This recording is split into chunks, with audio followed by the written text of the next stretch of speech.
Évidemment, l'ensemble du système bancaire bénéficiant de subventions, d'aides, de recapitalisation publique devra clarifier l'ensemble de ses relations avec les paradis fiscaux. Alors donc 10,5 milliards d'euros viennent d'être débloqués en faveur des banques. Qu'en pensez-vous ? Vous savez, je me méfie par expérience des effets d'annonce qui sont des annonces sans effet. Même quand ça vient d'un gouvernement que je soutiens loyalement.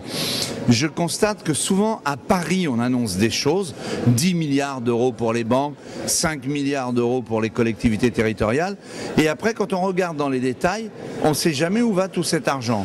Et nous, au nouveau centre, nous allons d'ailleurs interpeller le gouvernement justement sur cette question précise.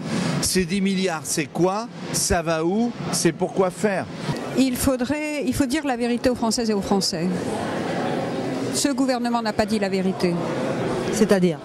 Madame Lagarde a, jusqu'au début du mois dernier, continué à prétendre que la crise était derrière nous. Alors maintenant, on y est. Il y a quand même un défaut d'anticipation fondamental. Bon. Ensuite, gouverner, c'est prévoir, disait quelqu'un. Hein,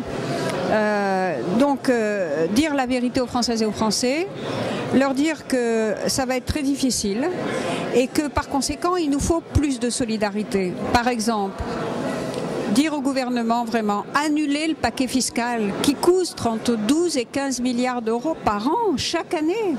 C'est une bonne décision. C'est une bonne décision parce qu'il ne faut ni affoler les Français sur le système bancaire qui est plutôt solide. Et en même temps, il fallait que le système bancaire rassemble tous les moyens pour être à la hauteur du besoin de financement de l'économie. Des centaines de milliards dans l'économie, alors qu'il n'y a même pas des centaines d'euros pour les citoyens qui aujourd'hui ne parviennent pas à boucler les fins de mois, c'est le premier problème. Et on ne comprend pas non plus les modalités.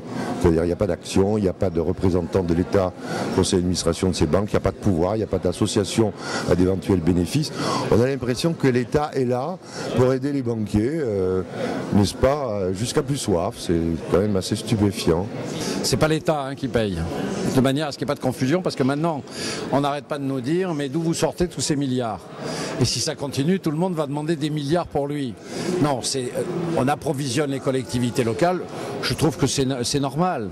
Il n'y a pas de raison qu'on approvisionne les banques dont le crédit est gelé et que les collectivités locales, même si elles ont commis quelquefois des imprudences, dont souvent elles ne sont pas responsables d'ailleurs, puisque la banque des collectivités locales, Dexia, a elle-même commis quelques impairs, je trouve tout à fait normal qu'on ouvre des crédits pour les collectivités locales.